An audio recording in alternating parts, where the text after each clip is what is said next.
అందరికీ నమస్కారం.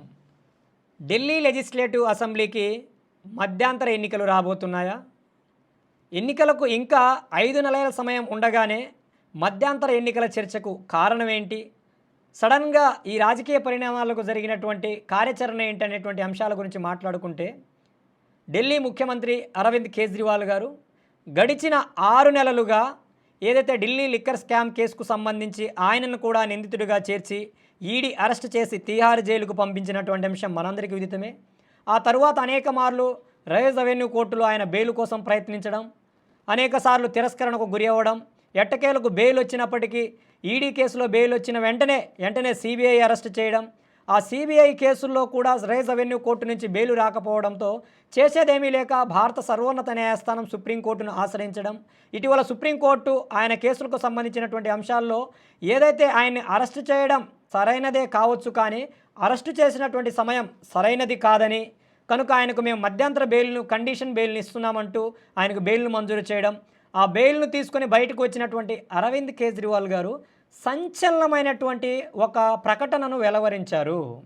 2 రోజుల్లో తాను ముఖ్యమంత్రిగా రాజీనామాను చేస్తున్నాను, తిరిగి ప్రజల అభిష్టం మేరకే ప్రజలు తనను తిరిగి ఎన్నుకుంటే రాబోయేటువంటి మధ్యాంతర ఎన్నికల్లో ప్రజలు తను ఎన్నుకొని తిరిగి అరవింద్ కేజ్రీవాలే ముఖ్యమంత్రిగా నిర్ణయిస్తేనే తాను ఈ పీఠంపై కూర్చుంటానని ఆయన చేసినటువంటి ప్రకటన ఏదైతే ఉందో, రాజకీయ వర్గాలలో అలానే ఢిల్లీకి సంబంధించినటువంటి లెజిస్లేటివ్ అసెంబ్లీకి సంబంధించినటువంటి ఇటు బీజేపీ కావచ్చు, అలానే ఆప్ పార్టీకి సంబంధించినటువంటి అంశాల్లో సంచలనంగా మారింది.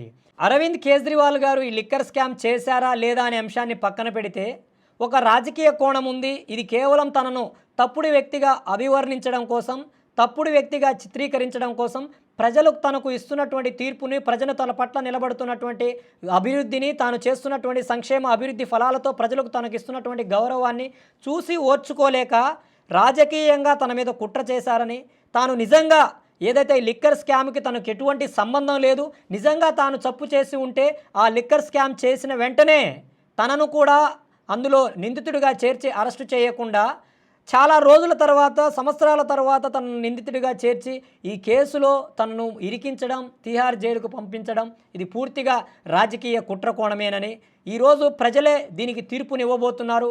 దీన్ని ఒక రెఫరెండంగా తీసుకొని అరవింద్ కేజ్రీవాల్ తప్పు చేశాడా లేదా, అరవింద్ కేజ్రీవాల్ ప్రజల పక్షపాత లేకపోతే అవినీతి పరుడా అనే ఒక రెఫరెండాన్ని తీసుకొని మధ్యాంతర ఎన్నికలకు వెళ్ళబోతున్నాను, మధ్యాంతర ఎన్నికల్లో తిరిగి గెలిచి ఈ ఢిల్లీ ముఖ్యమంత్రి పీఠాన్ని తాను అధిష్ఠిస్తానని ఆయన ప్రకటించినటువంటి ప్రకటన ఏదైతే ఉందో చాలా సంచలనంగా మారబోతూ ఉంది. అలానే ఇప్పటికే బీజేపీ వర్గాల నుంచి ఇది కేవలం రాజకీయంగా ఒక డ్రామాను సృష్టించడం కోసం, లేకపోతే అరవింద్ కేజ్రీవాల్ గారు తన సతీమణిని ఆ పీఠం మీద కూర్చోబెట్టడం కోసం జరుగుతున్నటువంటి డ్రామా మాత్రమే అని బీజేపీకి సంబంధించినటువంటి నాయకులు ఆరోపణలు చేస్తూ ఉన్నారు. ఎట్టకేలకు మరొక 2 రోజుల్లో ఈ యొక్క డ్రామానా నిజమా వాస్తవంగా రాజీనామా చేయబోతున్నారనేటువంటి అంశం, సంచలనమైనటువంటి అంశం బయటపడేటువంటి అవకాశం ఉంది. అయితే ఈ ఢిల్లీ లిక్కర్ స్కామ్ చుట్టూ అనేక మంది చుట్టుకుంది. 4 నుంచి 5 రాష్ట్రాలకు సంబంధించినటువంటి వ్యక్తులను, ప్రధానమైనటువంటి వ్యక్తులు ఈరోజు కల్వకుంట్ల కవిత కావచ్చు, ఆంధ్రప్రదేశ్ రాష్ట్రంలో గతంలో ఉన్నటువంటి ఎంపీలు కావచ్చు, ఇలా అనేక మంది ఈ కేసులో అరెస్ట్ అవ్వడం, తరువాత బెయిల్ మీద బయటికి రావడం అంశం మనందరికీ విదితమే. అయితే ఇంకా ఎన్నికలకు 5 నెలల సమయం ఉండగానే మధ్యాంతరకి వెళ్ళాలనేటువంటి నిర్ణయం ఏదైతే ఉందో, రాబోయేటువంటి రోజుల్లో హర్యానా ఎన్నికలు జరగబోతున్నాయి. హర్యానా ఎన్నికలలో కూడా ఆమ్ ఆద్మీ పార్టీ పోటీ చేయబోతున్నది. అయితే ఈ లిక్కర్ స్కామ్కు సంబంధించి అరవింద్ కేజ్రీవాల్ గారి యొక్క రాజీనామా హర్యానా ఎన్నికల మీద ఇంపాక్ట్ చూపించబోతుందా అంటే చూపించేటువంటి అవకాశం ఉంది.